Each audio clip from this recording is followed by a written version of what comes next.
ओम वक्रतुंड महाकाय सूर्यकोटि समप्रभ निर्विघ्नं कुरु मे देव सर्वकार्येषु सर्वदा। ओम श्री महागणपतये नमः। ओम श्री गुरुभ्यो नमः। हरि ओम। सदाशिवसमारम्भां शंकराचार्य मध्यमाम् अस्मदाचार्यपर्यन्तां वन्दे गुरुपरम्पराम्। अस्मद्गुरुभ्यो नमः। श्रुतिस्मृतिपुराणानाम् आलयं करुणालयं नमामि भगवत्पादं शङ्करं लोकशङ्करं। शङ्करं शङ्कराचार्यं केशवं बादरायणं सूत्रभाष्यकृतौ वन्दे भगवन्तौ पुनः पुनः। ईश्वरो गुरुरात्मेति मूर्तिभेदविभागिने व्योमवद्व्याप्तदेहाय दक्षिणामूर्तये नमः। ओम श्री मेधा दक्षिणामूर्ति स्वामिने नमः। ओम सहनाववतु सहनौ भुनक्तु सह वीर्यं करवावहै तेजस्विनावधीतमस्तु मा विद्विषावहै। ओम शांति शांति शांति। हरि ओम श्री गुरुभ्यो नमः। हरि ओम। नमस्ते once again everyone. नमस्ते गुरुजी, प्रणाम। प्रणाम। नमस्ते। नमस्ते गुरुजी, नमस्ते। नमस्ते। अनादिकालोय अहं स्वभावः जीवः समस्त व्यवहारवोढा करोति कर्माण्यपि पूर्ववासनः पुण्यान्यपुण्यानि च तत्फलानि भुङ्क्ते विचित्रास्वपि योनिषु व्रजन् आयाति निर्यात्यश्च ऊर्ध्वमेषः अस्यैव विज्ञानमयस्य जाग्रत् स्वप्नाध्यवस्थाः सुख दुःख भोगः। So we are taking these two slokas together, sloka 54 and 55 in our selected 108 verses, and we are discussing the Panchakosha Viveka topic, which started in the verse 45 and it is still continuing. We have not come to the Anandamaya Kosha, we are still in Vijnanamaya Kosha. And Shankaracharya is identifying and defining each kosha, each layer of our personality, and also its role in the person's life.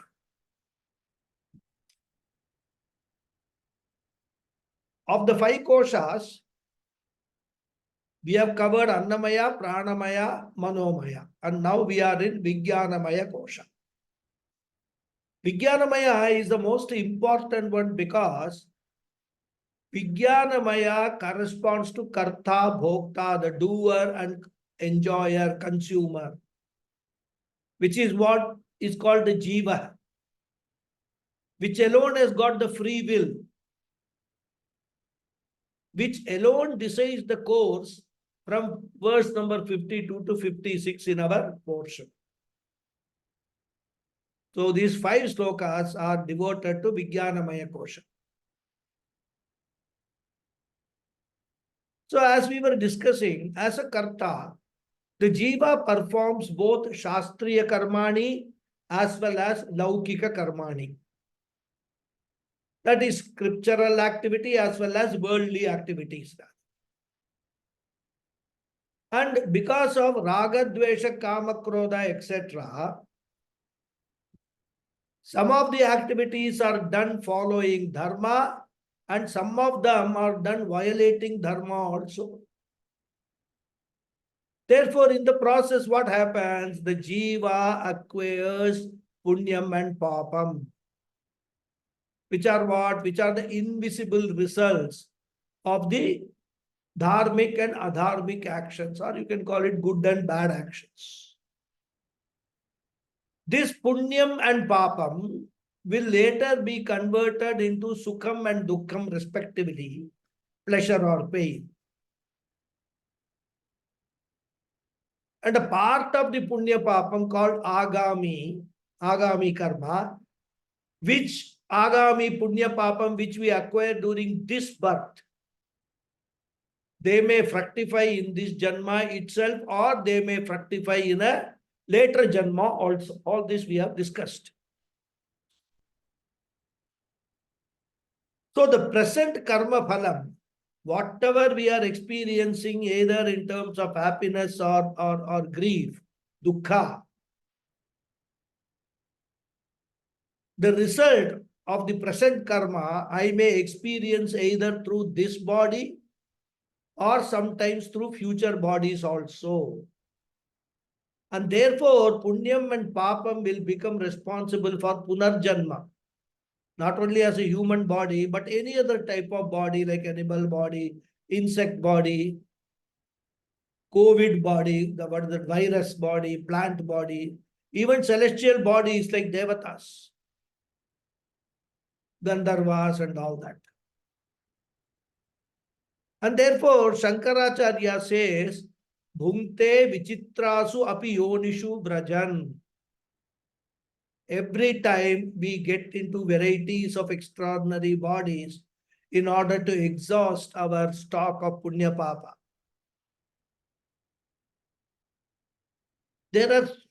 You can't imagine the number of species which is there in the universe.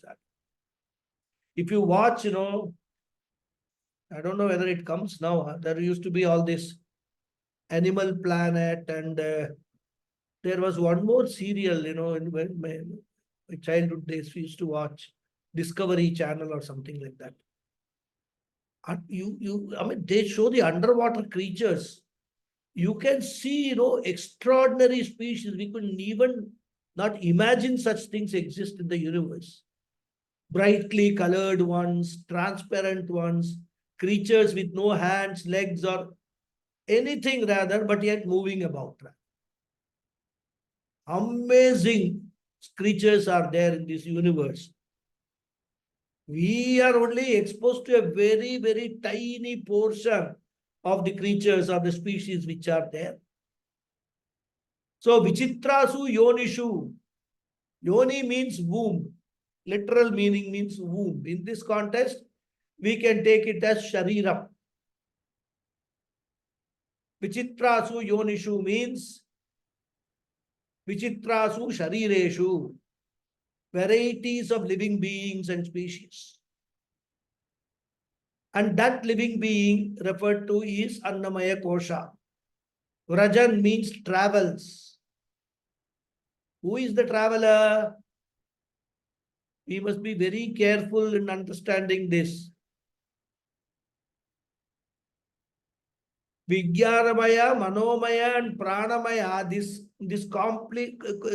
combination, this nucleus is called Jiva or Ahankara. It is the Jiva which leaves the current physical body called Annamaya. So the Vijnanamaya, Manomaya, Pranamaya gets separated from Annamaya. Annamaya is left here itself. The current physical body is left here itself. And the Jiva will travel and get another Annamaya Kosha. So Pranamaya, Manomaya, Vijnanamaya, consisting of our Sukshma Shariram, travels and takes up another Annamaya Kosha, another new body. Therefore, the Yoni here means Shariram or refers to another Annamaya. Brajan means travels, goes. It should be connected with Bhungte. Bhungte Vrajan. With each body, it experiences. If it is an animal body, say a cow body or an elephant body, just imagine, how much the cows, especially in the dairy farms, etc., they are tortured for their milk. Elephants are killed for their tusk, etc. even meat, how much they are tortured, killed. We must remember that these animals also have got their own biological pain, fear, hunger, thirst, etc., just like as we do. The only disadvantage they have got is they cannot fight back. They cannot form a union because they don't have free will. If their rights are to be protected, that also is to be done only by human beings. As humans, at least we have an opportunity, we can fight for ourselves, but animals do not have even that opportunity, that sufficient free will to fight for themselves. And why do animals go through such a janma? Is it that Bhagavan is very cruel? Answer is no. According to Vedanta, those animals also unfortunately are going through their karma phalam. Not that we should not do anything for that, not that we should not save them. Say, okay, you are suffering your karma phala, so be it. We have to do what we can do, not only in terms of animals, in terms of other human beings also. There are some human beings, they go through, so much suffering in their life. Prabala prarabdha is so heavy on them. We must have compassion towards them. We must actually thank that maybe in the previous janmas we have done some punya karmas because of which Bhagavan has kept us in this situation, in a situation where we can help others, we can save others, we can at least contribute to reducing some amount of pain which these other living beings go through, be it human beings or animals or whatever species they are.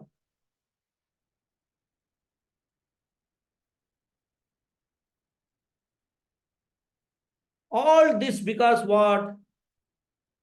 Because of the law of karma. That Annamaya has got ahankara behind. That ahankara in some purva janma might have done some papam, like killing animals, torturing animals, etc. And that papam is now giving its result. And bhungte vichitrashu api yonishu vrajan.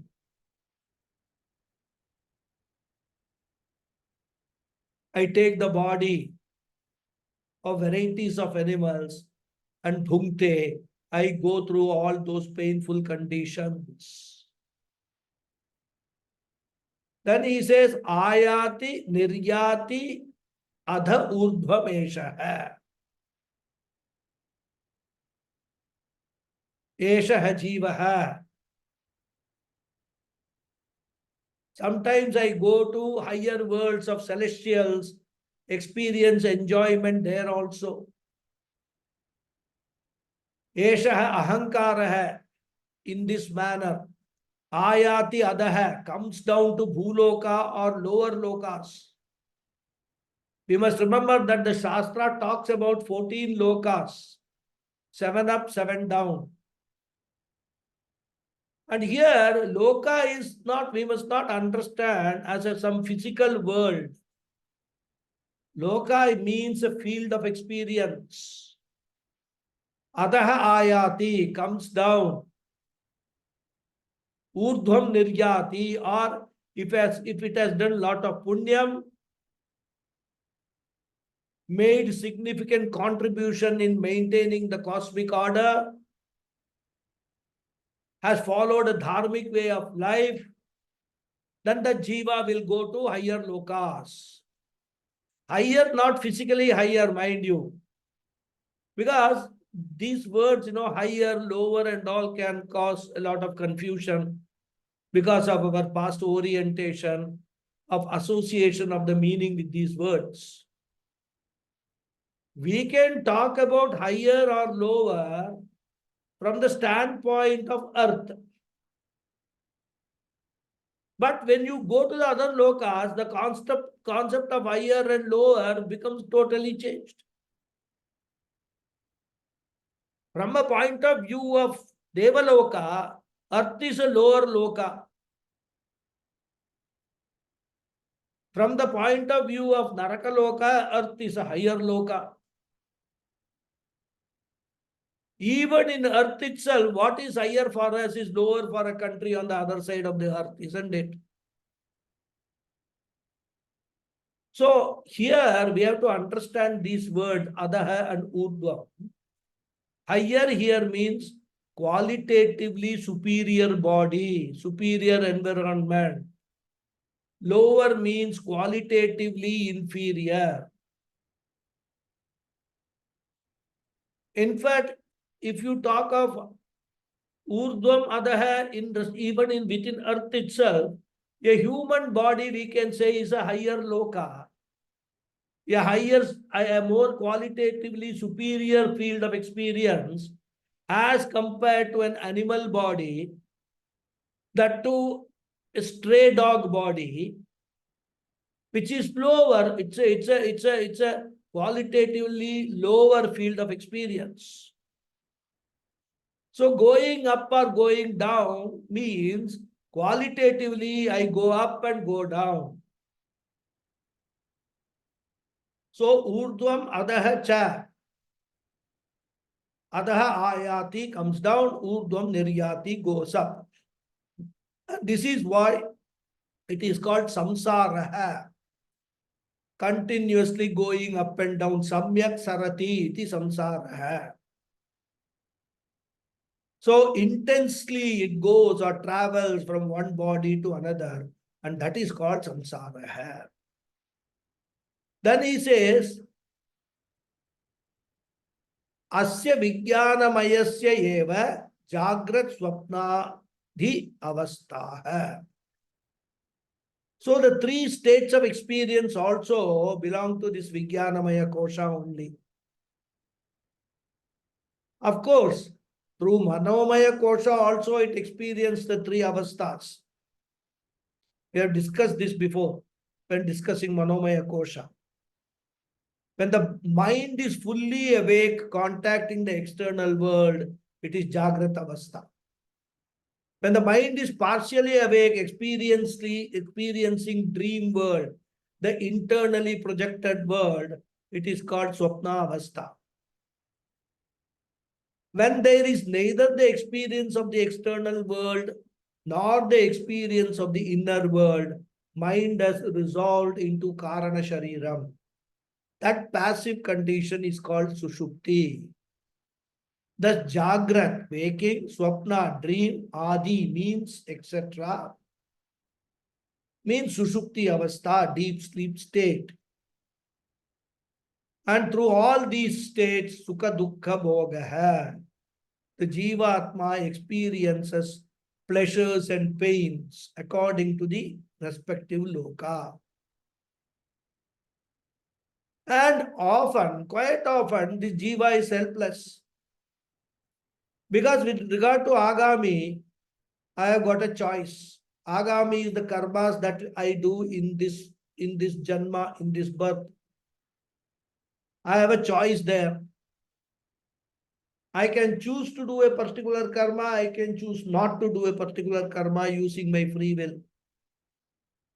If I find that there is this karma I will have to do is a adharmic karma, I can choose to refrain from doing an adharmic karma.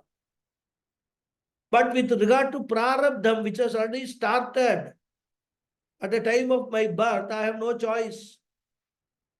It has already started fructifying. No doubt, I have got certain prayaschitta karmas.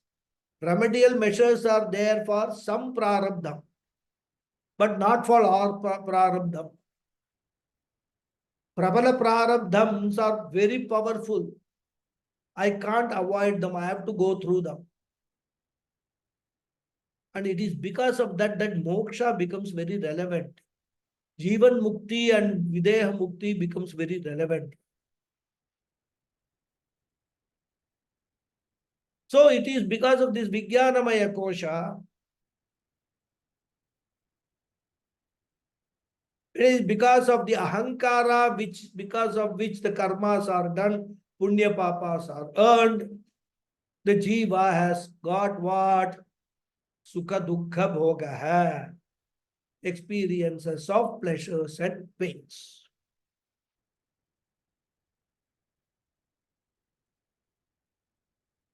So now he continues.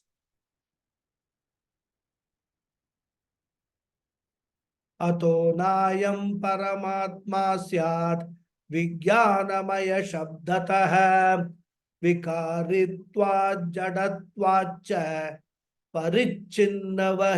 परिच्छिन्नत्व हेतुतः दृश्यत्वात् व्याभिचारित्वात् नानित्यो नित्य इष्यते. So this is the anvaya of this sloka. Vikaritvat jadatvat cha parichinnatva hetutah drishyatvat vyabhicharitvat atah ayam Vijnanamaya Shabdatah Paramatma or Paratma Nasyat Anityah Nityah Na Ishyate. Continues the discussion on Vijnanamaya Kosha. You'll see the word meanings. Vikaritva. Because he is subject to changes. The Jiva is subject to changes. Jadatva. Cha. And because the Jiva is inert, Parichinnatva hetutah, by reason of being limited, Drishyatvat, because the Jiva is seen as an object of perception, Vyabhicharitvat, because of inconsistency, Atah, therefore, I am this one, Vijnanamaya Shabdatah, with the name of Vijnanamaya, Paratma Nasyat, cannot be Paramatma. Anitya hai, time bound. Nitya hai, as timeless na ishyate, cannot be regarded. So this one, this Jiva, with the name Vijnana or Vijnanamaya, cannot be Paramatma because he is subject to change, is not self-effulgent, is limited, is an object of perception, and is inconsistent. What is time-bound cannot be regarded as timeless. So, up to the previous verse number 55, Acharya defined what is Vijnanamaya.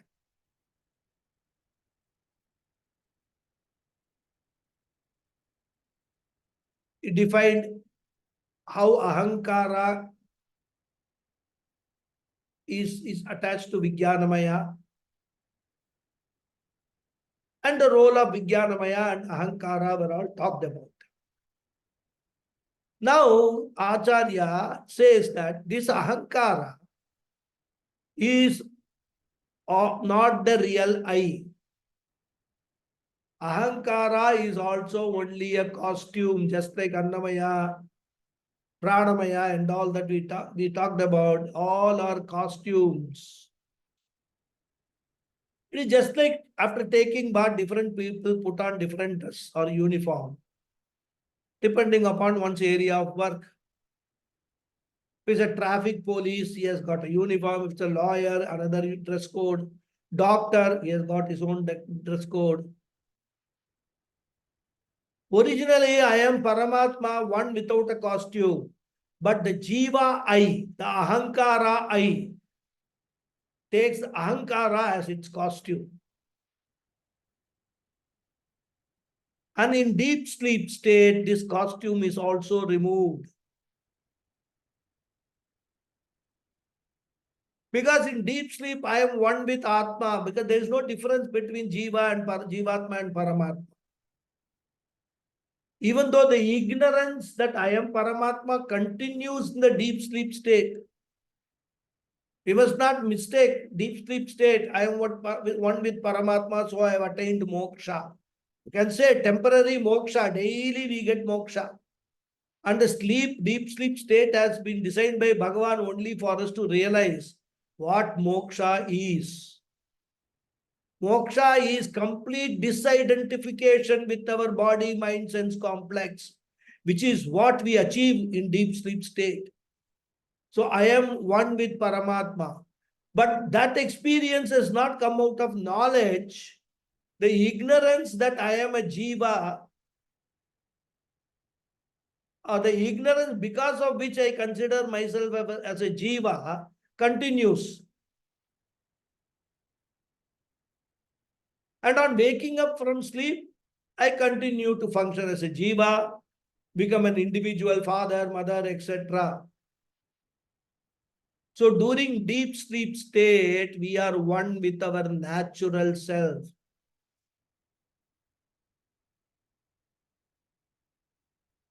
Chandogya Upanishad says, Sata somya tada sampanno bhavati, swamapito bhavati. I am Paramatma. In sleep, the jiva is merged into Paramatma. But when I wake up, I again become a jiva because of my ignorance. So I have to play a different role. I put on the ahankara vesha. And unfortunately, I forget that it is a costume. Even if you have to put the ahankara vesham, fully being knowledgeable and aware that this is only a vesham, still it is a state of moksha. The problem is because of my ignorance that the ahankara is only a vesham. So here Adi Shankara in this sloka says, may you remember every role is only a costume. You are a father, it's a costume. You are a son, it's a costume. You are a brother, it's a costume. You are an employee, it's a costume. None of this is the real you. And this knowledge makes a very big difference.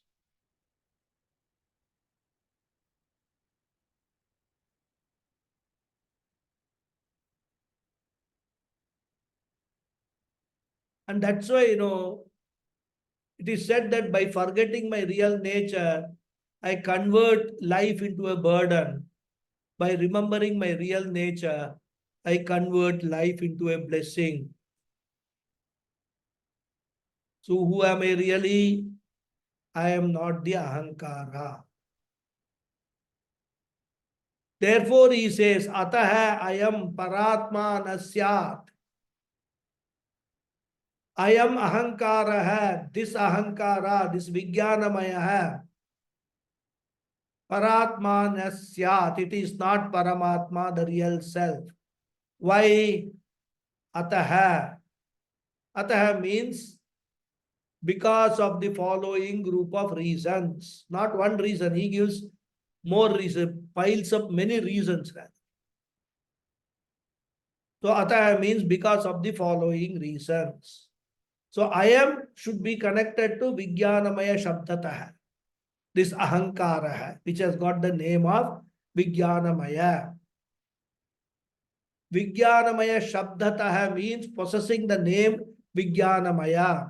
Nasyat is not. And what are the reasons? He lists 6 reasons.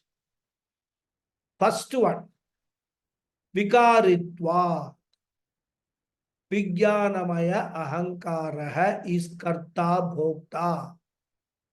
As a Karta and Bhokta, I have to do several actions, which means transformation. Any action involves a transformation. A modification has to take place in an action. That is why, throughout the day, we are doing action, making all this transformation, and we become tired by evening. In fact, after COVID, this work from home has only doubled our work. I've seen people sitting in front of the computer right from morning 7 a.m. till 11 p.m. and be active. If you have been going to office, maybe you will go at about 9 o'clock and come back by 5 or 6. So the jiva becomes tired. That means what? Vikaritva. Transformation takes place. But Atma is nirvikara. Therefore, this savikara ahankara nirvikara atma na bhavati. They are totally opposite in nature. So how can this ahankara be atma? It cannot be. Then the second reason, jadatvacha.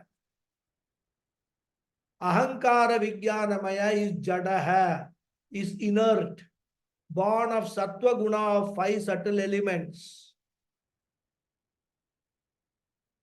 It is inert by itself. You may say that the jiva is doing so many actions, so how can a jada vastu or an inert body do all these things? We say it is inert by itself. But it appears sentient because of borrowed consciousness. Remember, it was said in the 52nd sloka. Anuvrajat chit pratibimba swarupaha. Because of chidabhasa, because of reflected consciousness, it appears sentient.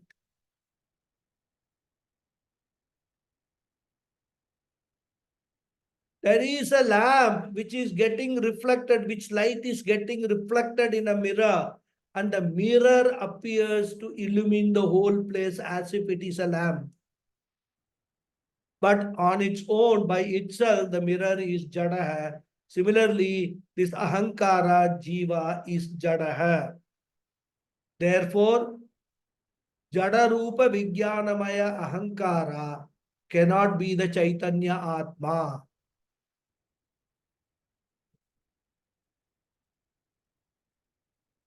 Jiva is jada swarupa hai, Atma is chit swarupa hai. So there is total contradiction in their nature. So jadatvat is reason number 2. Then parichinnatva hetutaha. This vijnanamaya vichidabhasa is parichinnam, limited, confined to the physical body. Taittiriya Upanishad says, Tasya Purusha Vidhatam Anvayam Purusha Vidaha. What is the size of Atma in the body? It is the size of the body. That is why it cannot quit the body and also travel also. Whereas the Atma, the original consciousness, can never travel because it is aparichinnam, limitless, all pervading. Therefore, parichinnatva hetutaha, since Vijnanamaya is limited and the original Atma is limitless, they can never be one and the same. Parichinnatva hetutaha. Then the fourth reason, drishyatvat. Drishyatvat means the Vijnanamaya is also an object of my experience. It is called Sakshi Pratyaksham. I lend Chidabhasa to Vijnanamaya and Vijnanamaya becomes bright. Just as the moon becomes bright, illumined by the sun. And with Chidabhasa, Vijnanamaya becomes known to me, objectified by me. That makes me a pramata. Every knowledge that arises, I know. I also know whatever knowledge I do not have. Therefore, knowledge is an object, ignorance is an object, confusion is an object. All these belong to Vijnanamaya, and I know all these conditions. Therefore, it is Drishyam. They are all objects. and I am the Sakshi of those objects. I means here the Jiva with Chidabhasa. Whereas I, the original Atma, is Drik, the seer. The seer can never be seen, never objectifiable. Therefore, Drishyatva. So the conclusion is, I am na Paratma. Because of I am able to objectify these things,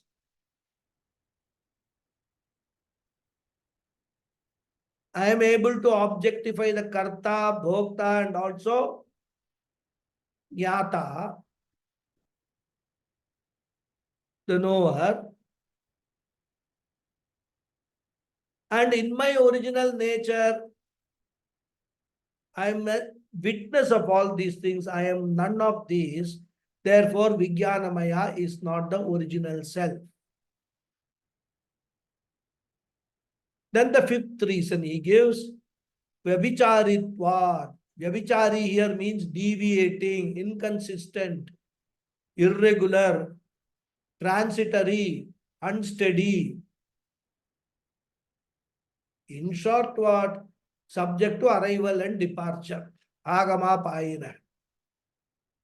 Not permanently available for me. Ahankara is available in Jagrad Avastha. Ahankara is available in Swapna Avastha. But the moment I go to deep sleep, Sushupti, the I notion, the Ahankara completely resolves. I cannot even say that I am sleeping.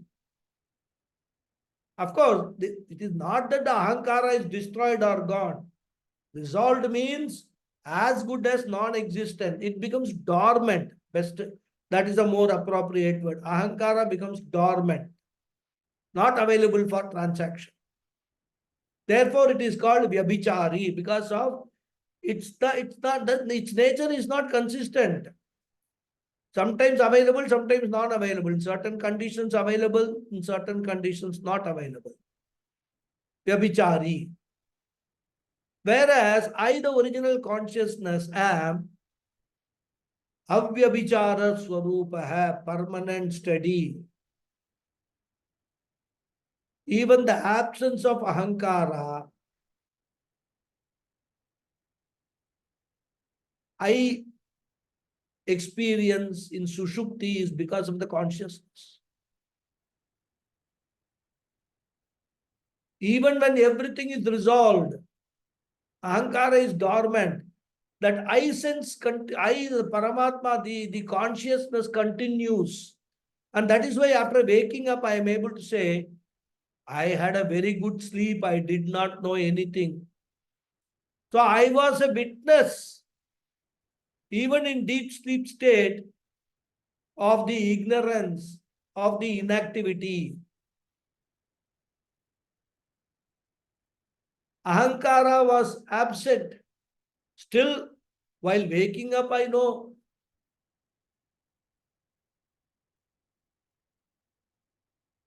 And in order to dispel this notion that the state of the consciousness in Sushupti is the real I, Devendra in Chandogya Upanishad says that he cannot be in Sushupti as the real I because at that time the Ahankara, the individuality is not there. And the consciousness I, the real I, illumines the absence of Ahankara I. Therefore, the Ahankara I and the consciousness I are two different entities. Thus, Vijnanamaya is Vyabhichara Swarupa, unsteady, and Atma is Avyabhichara Swarupa, ever steady. Vijnanamaya is deviant, Atma is non-deviant. How can a deviant and non-deviant be equated? They cannot be. Therefore, I am na Paratma. And final reason he gives, Anityaha Nityaha na Ishyate. Anityaha. this ahankara, this Vijnanamaya or this Sukshma Shariram is available only during current Srishti. During every pralayam, the Sukshma Shariram, including Vijnanamaya, ends, is destroyed. We have discussed this in Tattva Bodha also, earlier also we have discussed. And that is why we talk about the origination of the mind in the Shastra. Etasmat jayate pranah manas sarvendriyani cha kham vayur jyotirapah prithvi vishwasya dharini. All these are all born. And whatever is born will have to die. Therefore, Vijnanamaya is anitya. Of course, one need not wait till pralayam for losing the Sukshma Shariram. Once he becomes Jivan Mukta, the identification with the Sukshma Shariram goes away. And that is permanent. Whereas Atma is Nitya. So Vijnanamaya, the Sukshma Shariram Anitya, Atma is Nitya. And Shankaracharya is asking a question, a rhetorical question. Anitya katham nitya bhavati? And he himself answers, Anitya nitya na ishyate. Now we have to supply the missing words. Anitya Vijnanamaya nitya atma na ishyate. The impermanent Vijnanamaya cannot be considered the same as permanent Atma or Neti. Neti, Neti, not this, not this. This is not Atma, this is not Atma. So, consider each characteristic of Atma and establishing its non-applicability to the kosha, which is Anatma. Thus pushing away each one of them. The divesting is happening now. Anitya nitya na ishyate. Why all these things we have to understand, go through, assimilate? Because the strong identification, the present strong identification with the body, mind, sense complex, we have to get rid of that identification. We are taking each of these koshas as the real I. So in the spiritual journey, one of the most important aspects that we have to address right in the beginning itself is disidentifying ourselves with this notion that I am this body, mind, sense complex. The mistaken identity we are living with. In fact, we have been living with this mistaken identity through crores of janmas. Now we have an opportunity to understand what our real nature is. And that is why, in order to get convinced, we have to go step by step, look at the constituents of the physics of this body, mind, sense complex.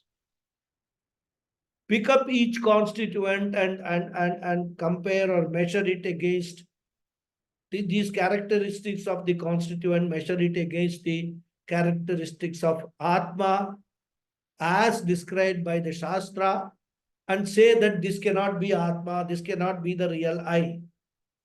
That is the process which Acharya is taking us through.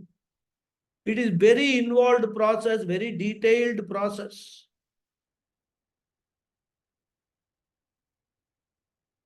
So, the Atma Vijnanamaya Viveka is thus complete. So, out of Panchakosha, now 4 koshas we have considered and rejected as Anatma. Now we must enter the 5th kosha. And before that, we must remember that first we negated the Annamaya kosha. Then with Vijnanamaya Kosha, that is Pranamaya, Manomaya and Vijnanamaya Kosha, taking these three together, the Sukshma Shariram has been fully negated. So we have now negated both Stula and Sukshma Shariram. Now we are entering the subtlest one, which we have discussed earlier, the Karana Shariram, otherwise called Anandamaya Kosha. We all know the subtleness of this topic because we did spend some time in trying to understand this Karana Shariram. It's a totally subtle concept.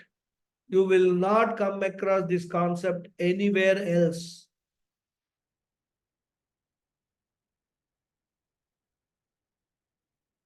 And this understanding of this Karana Shariram not being Atma will require a lot of intellectual exercise, intellectual application.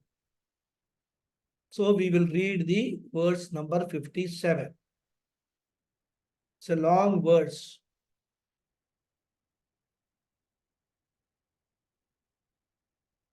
Ananda pratibimba chumbita tanurvrittistamo jrimbita Syadhanandamaya priyadi gunakah sweshtartha labhodayah Punyasyanubhave vibhati kritinama ananda rupa swayam Bhutva nandati yatra sadhu tanubhrin matra prayatnam vina. Little complicated Anvaya, but I've attempted something. Anandamaya hai, Ananda pratibimba chumbita tanuhu, Tamo jrimbita vrittihi, Priyadi gunakaha, Swa ishtartha labhodaya syat, Kritinam punyasya anubhave vibhati, Yatra tanubhrin matraha, Swayam ananda rupaha bhutva, Prayatnam vina sadhu nandati. This is the Anvaya of this shloka. Anandamaya hai, Anandamaya kosha, Ananda pratibimba chumbita tanuhu, whose form is pervaded by the reflected Ananda. Tamo jrumbita, born of ignorance, born of tamo guna. Vrittihi, a mental modification.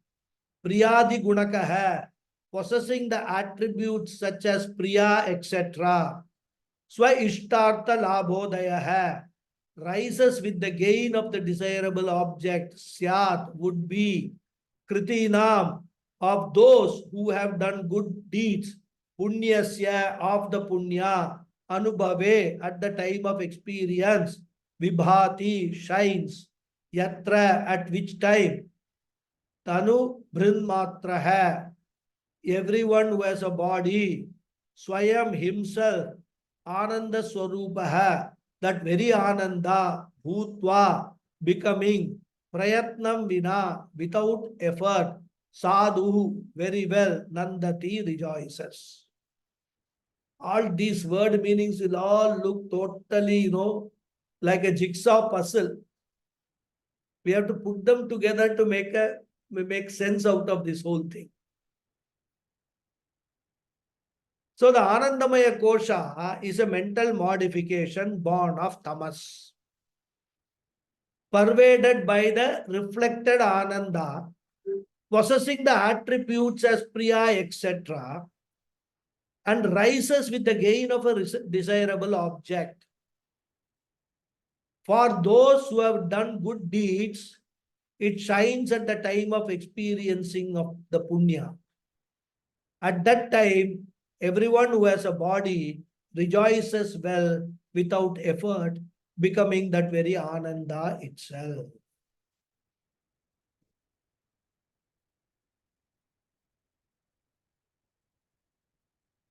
Excuse me. So these three verses, 57, 58, and 59, they deal with Anandamaya. Of course, as usual, the first two verses, Shankaracharya talks about the definition and function of Anandamaya. And the last one, the 59th verse, negates Anandamaya also as a kosha and not Atma. And in this very big verse, Anandamaya's nature and function are mentioned. As I said, it's a very involved verse. To understand this, we need to have some background information. Therefore, we will first get an introduction to the topic and then we will see the sloka in detail. The word Anandaha means happiness. Happiness is an experience we all know. Generally, it is a feeling or emotion, right? Therefore, it is associated with the mind because mind is associated with all emotions. So, happiness also, as an emotion, is generally associated with the mind. If a mind becomes happy, mind becomes unhappy. So, happiness is experienced in the mind off and on, and this is an experiential fact. We all know that. Now, let us analyze this experiential fact. When the mind becomes happy, from where does this happiness come to the mind? Does the mind have the capacity to produce happiness? Or does the happiness come from somewhere else? Normally, what we do, we attribute the sense objects as the source of happiness. I have a desire for some sense object. I want to buy a new pair of shoes. A desire. I acquire a new pair of shoes. I become happy. So my understanding is that because I became happy when I acquired the new pair of shoes, happiness has come to me from the pair of shoes. Similarly, I want to buy a house. I've been struggling in a rented accommodation. I buy a house. I become very happy. So I attribute the happiness to the purchase of the house. I say, this house has made me happy. Because that is what our experience is. Whenever we acquire something, we are happy, especially a desired object. Therefore, when I contact varieties of objects, with some of which I like, so when the liked object, which I consider as a favorable object, or it could even be a person rather, why an object, a person, with whom I come in contact with, I get joy or happiness. Like nice music, nice picture, nice food, nice friend. When I contact, I get happiness. All these objects and persons are all outside of me. Therefore, generally we think the external world of sense objects is considered to be my source of joy. It may be object, it may be people I love, it may be some event I look forward to. And we have seen that all these are anatma. So the anatma is considered to be the source of joy. And that is why all of us keep running behind this anatma. The thought of atma running behind atma never even occurs in our mind. For entertainment, happiness, Different people watch different programs, internet and also TV and all, so many programs are there. Why do I connect myself to that? Because I consider they give me joy. Therefore, anatma is considered to be a source of happiness. And this is a very widely prevalent belief or conclusion. In fact, it is an universal conclusion. Whereas, when you come to Vedanta, you get a big shock. Vedanta radically differs from this conclusion. Vedanta makes a revelation which initially is very difficult to understand, accept, and assimilate. Similar to the topic of consciousness, we have to deal with this topic of happiness also. The Upanishads or Veda Pramanam says there is only one source of happiness in the entire creation. And that only source of happiness is the Atma, our inner self, which is one, eternal, and all-pervading. At the macro level, this Atma is called Brahman.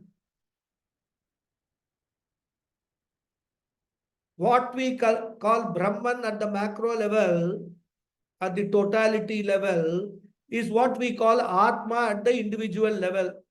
There is no difference between Brahman and Atma, which is one.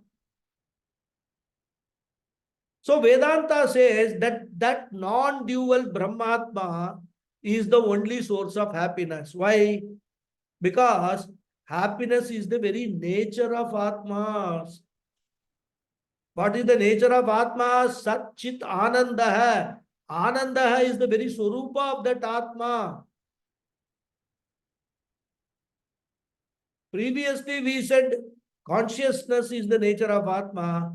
Now we are adding another important feature. Happiness is the nature of Atma. And Atma alone. Then what about Anatma? Veda says, Anatma, even though it appears to be a source of happiness, in reality it is not.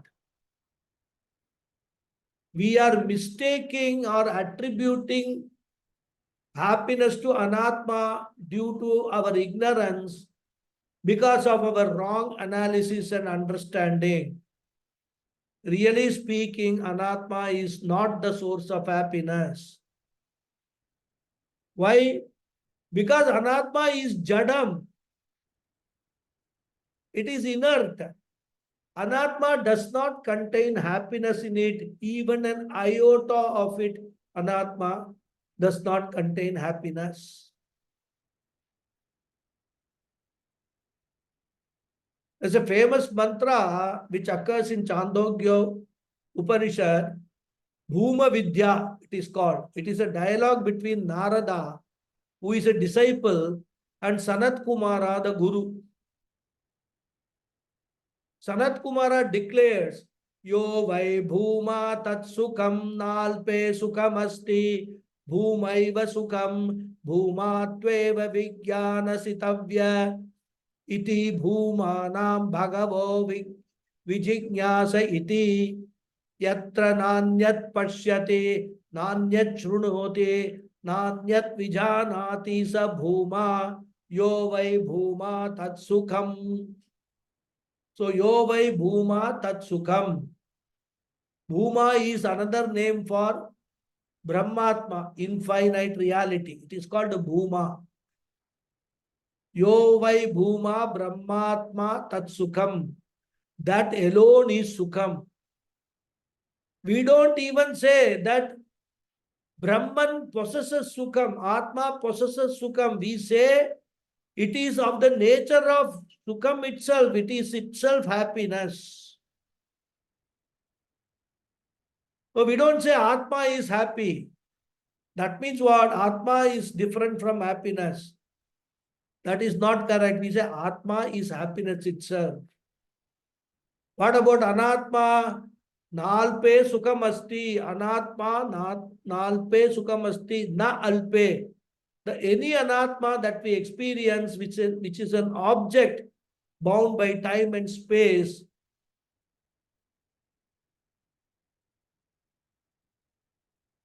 which is a finite object in the creation, including finite people, no one nor nothing has happiness. Na alpe sukhamasti. We'll stop here and continue in the next class. Om Purnamada Purnamidam Purnat Purnamudachyate Purnasya Purnamadhaya Purnameva Vasishyate. Om Shanti Shanti Shanti. Harihi Om Sri Gurubhyo Namaha. Harihi Om. Thank you all. Dhanyavadaha. Thank you, Guruji. Thank you. Guruji. Thank you. Guruji. Thank you. Hari Om Guruji. Thank you. Thank you, Guruji. Thank you. Yes, questions? Yeah. Yeah. Guruji, today's session was, as usual, fantastic. But having said so, I have a couple of questions. Number one is, we are always referring to BMI complex, body, mind, intelligence, or senses. Where is the mind? Is it not inside the body? Yes. Then why we are referring BMI separately always? Any reason? No, because the functions are different, right? When we refer to the body, normally in medical terms, we are only referring to the physical body. Oh, The gross body. function, Okay. Right. So what we say, there are three portions to that. In fact, when we even Swami Chinmayananda, when he said BMI, he is not including the Karana Shariram in that. Okay. Here we say body, mind, sense complex only. But there is also a Karana Shariram. So three bodies we refer to, which is what? Stula Shariram, Sukshma Shariram, and Karana Shariram. This is the total composition of the Jiva I. Okay. So this is the whole instrument which is powered by the consciousness. And that is why all these three which are inert, they become sentient and they are able to do action. It's just like, a toy car, which is run in battery. Remove the battery, the toy car will not do anything. You put the battery, it will start moving around, right?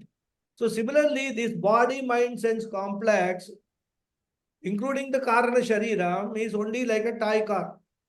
Okay. Battery is this consciousness which powers this. So when we understand, we have to understand the Jiva as a combination of Stula, Sukshma and Karana Sharira, which is what the Panchakoshas are. What we are doing, the Sukshma Sharira is divided into three koshas. Pranamaya, Manomaya and Vijnanamaya. Agree. Then Stula Shariram is Annamaya, Karana Shariram is Anandamaya. So it is the same three Shariras. We divide it in a different way as Panchakosha. No difference between the two. But when you take it as Panchakosha, we are able to make a deeper analysis of individual functions. Because mind different function is there. Prana's different function is there. Then intellect, buddhi, different function is there. So when we are doing this analysis, we are able to look at each function individually and reject that function as not being Atma, not being consciousness. That is the analysis we are doing. Okay. Okay. Is that clear? Yeah. And, whenever we talk about mind, I'm still trying to understand, is it located anywhere on the head or here on the chest, heart, where it is? Sometimes we say here. Our problem is we always want to know the address of everything, right? Because the confusion is with the science, because the Veda does not say where what is located. Okay, okay. what is located is the Stula Shariram here. Whereas the Sukshma Shariram is all over inside the Sukshma Shariram, the Stula Shariram. Okay.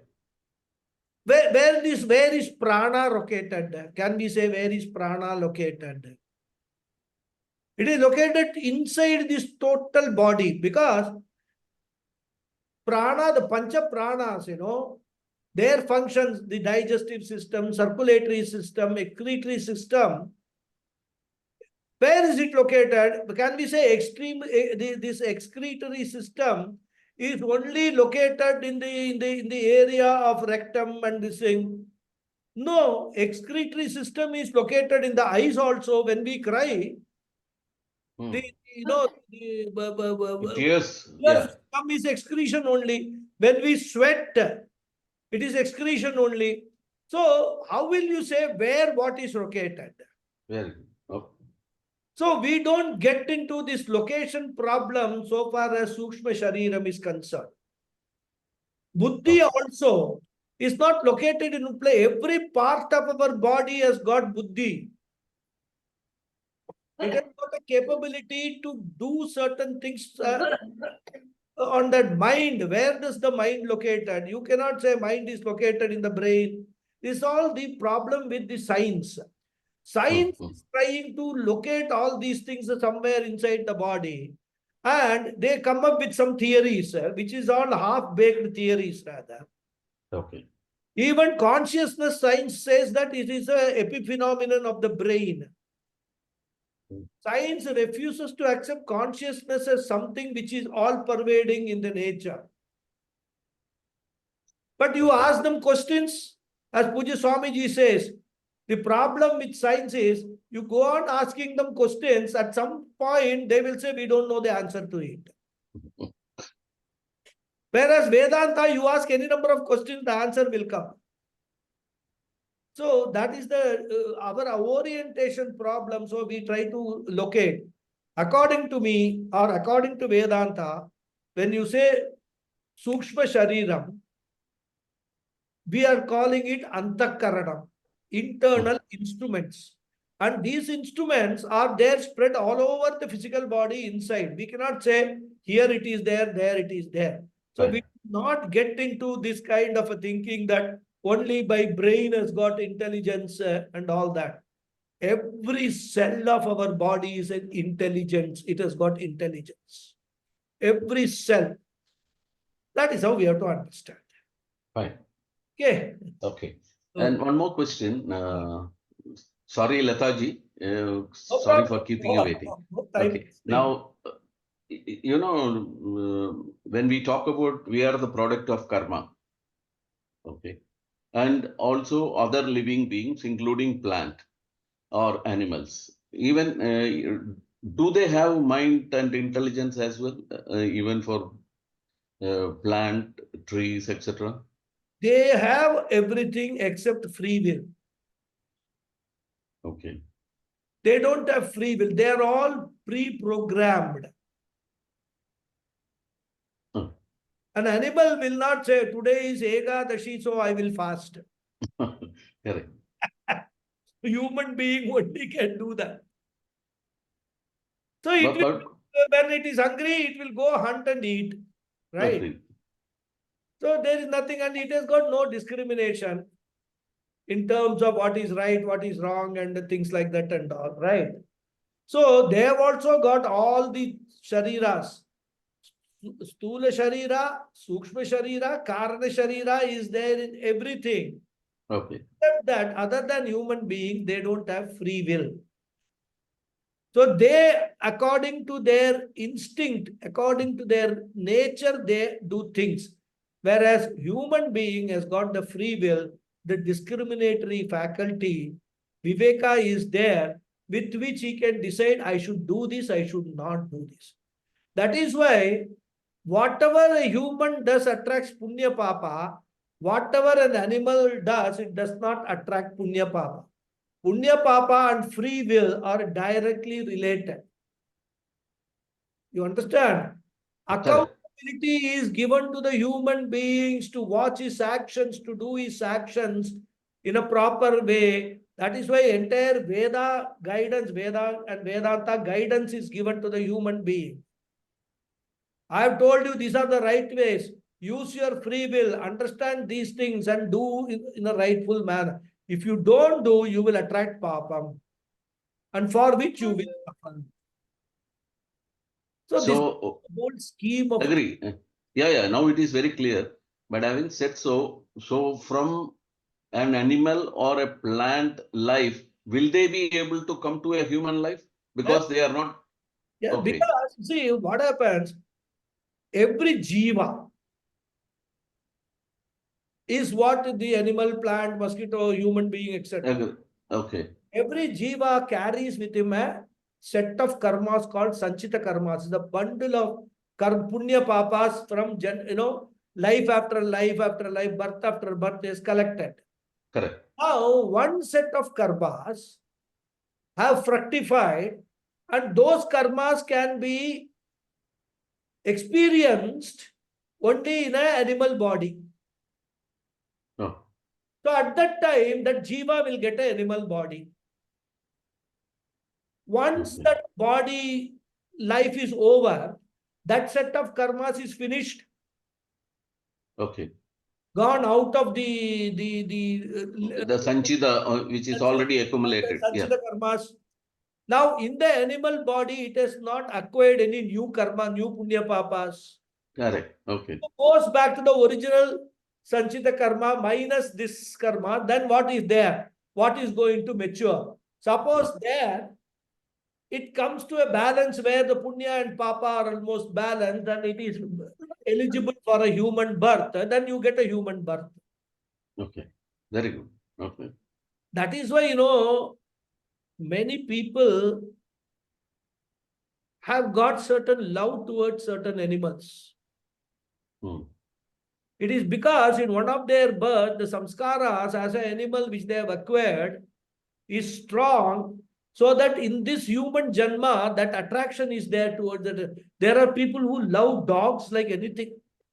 They in fact treat dogs like their own family member and things like that and all, right? Maybe more. Maybe more. Even family members they will neglect, but dogs, their pet dogs, they will not neglect. That affinity, why that affinity is there? Because in one of the earlier janmas, they might have been a dog or something like that. So that samskara is there. So when that samskara comes up, they identify with that dog very much, which is not there in all the people. Okay. So some people like cats, some people like dogs, some people like lot of trees and, the nature, they call it nature. So all these behavioral tendencies, if we are try to analyze, of course, it's a waste of time to analyze all that from a Vedanta point of view. But out of curiosity, we analyze, we can understand that all this is all because of karma and samskara. Punya papa earned and also certain samskaras, certain impressions which has gathered in the sukshma sharira. Because of that, these behavioral patterns can be interpreted. So this agami karma will become sanchita karma. Agami karma is the karma which we are earning in this present life. Correct.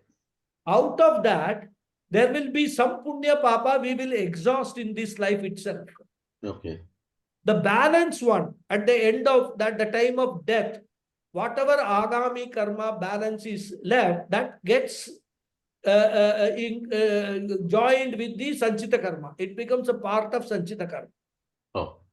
And then carry it forward like that. Okay. It's like a bank account, you open an account, go on depositing, then withdrawing. Whatever is left is carried forward to the next year. Correct?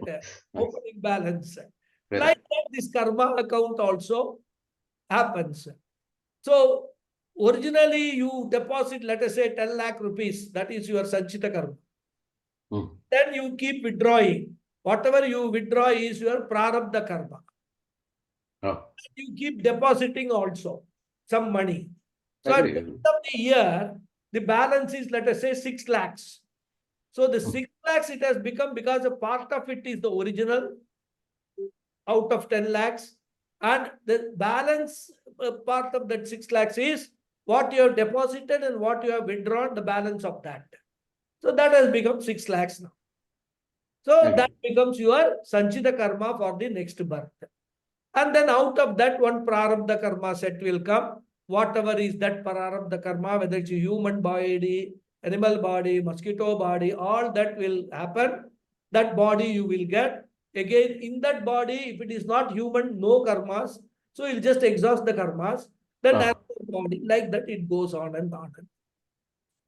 Okay, one last question. When it comes to the children, actually they have similarity in terms of looks or appearance, as well as some of the qualities of the parents. How that is happening actually? Out of karma only, because Okay, okay. this karma not only decides what body you are going to take, Hmm. karma decides in which family you are going to be born, Hmm. which country you are going to be born, whether you are going to be born as a male or a female. Okay. All these things are decided by these punya papas. The very law of karma, very Yes. deep subject it is. Ah, ah. So when it is decided that you are going to be born in a certain family, parentage is also decided by the karmas. Who are going to be your parents? Okay. So the Annamaya Kosha, the physical body, Ah. when you are born to a certain set of parents, because you need to be given a certain physical body because of your karma, Hmm. the system works in such a way that it will identify a set of parents who will be capable of giving birth to a physical body which you have to have. It's so Very good. complicated, I mean, even the best of the computers cannot do all Yeah, these. yeah. It's all programmed. All programmed, everything. The Hmm. moment any action that we do, which generates a punya or a papa, it immediately gets recorded in the hard disks everywhere. And Correct. then it is all put, this will mature at this time, this will mature at this time, and all that. Assuming that this jiva is eternal, it is going to live birth after birth after birth. The only True. way to get rid of this whole thing is moksha, Hmm. is Vedanta, which is total disidentification with my body, mind, sense complex. Once I decide, because everything, all this karma is accruing to us because we take ourselves as the doer and the enjoyer. Uh, Once I understand, I assimilate the fact that I am not the doer enjoyer, these karmas have got nothing to do with me. It was mistake that I had all this balance. hmm. It was not I who deposited this Sanchita karma. Then the whole Sanchita karmas are wiped out. That is the beauty of this Vedanta Vedanta. moksha. And we have to work towards that so that we don't, because every body we take, whether it is human body or any body, it is a suffering only, isn't it? More often we suffer in any birth rather than we are happy. Rather, suffering can be physical, it can be mental suffering, any kind of suffering can be there, especially when we become old.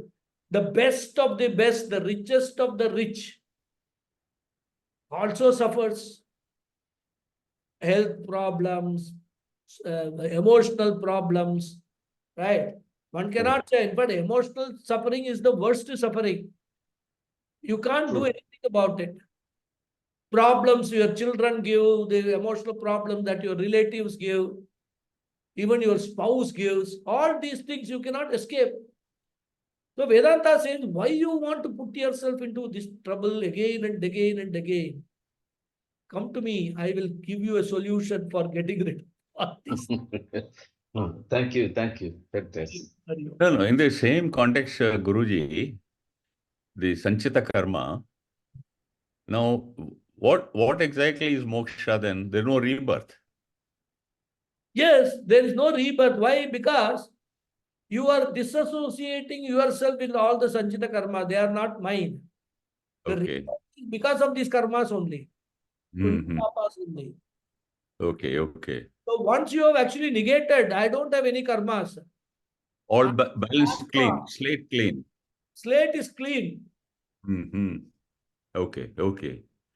Only till, because the prarabdha karmas have already started at the time of my birth. So whenever it is decided that my body will fall in this birth at this particular time according to my prarabdha karma, till such time I will have to occupy this body. Okay. Once the time comes, then the body also goes.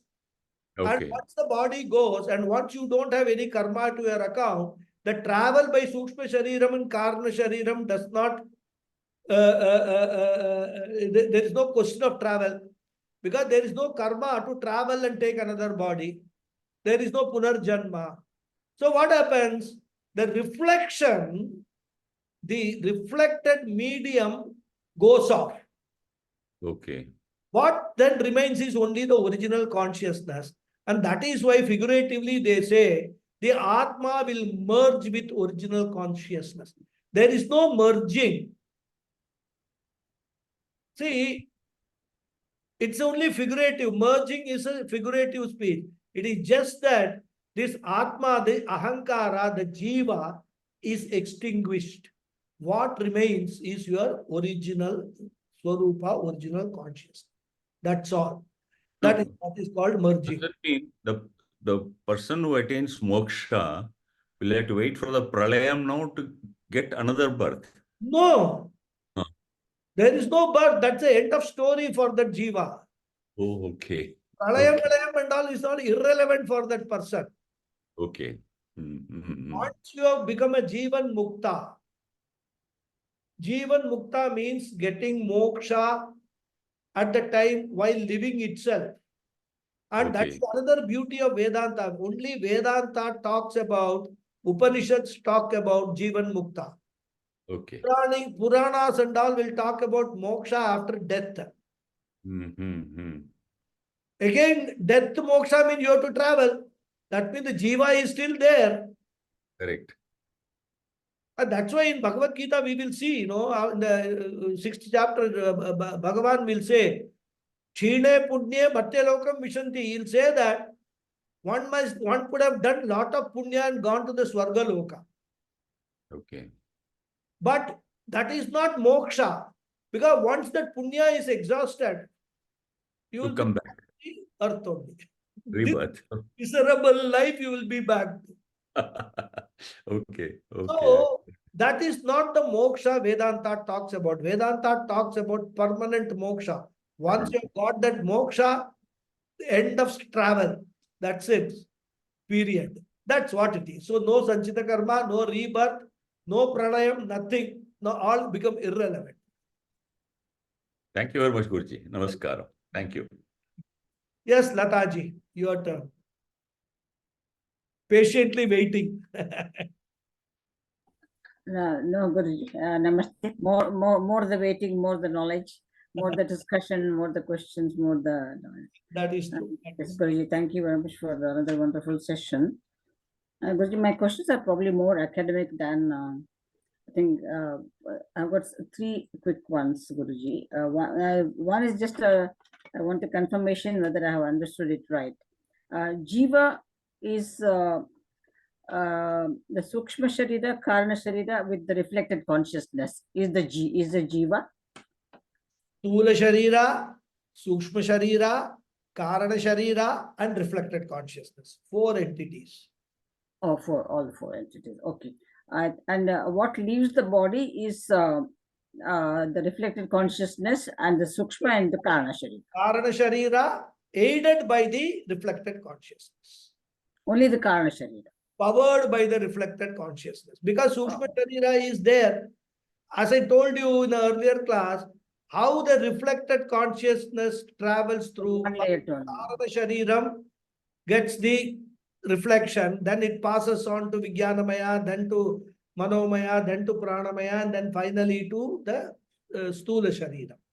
Yes, Guruji. So that reflected consciousness, because Karana Shariram and Sushma Shariram travel, they travel with the help of the reflected consciousness. The reflected consciousness. Okay.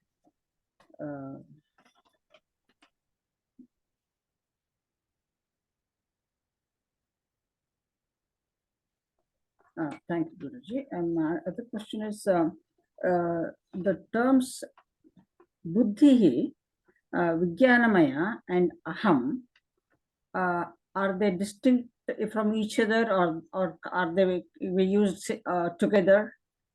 No, they can be used interchangeably. Aham refers to Ahankara. So that is Vijnanamaya.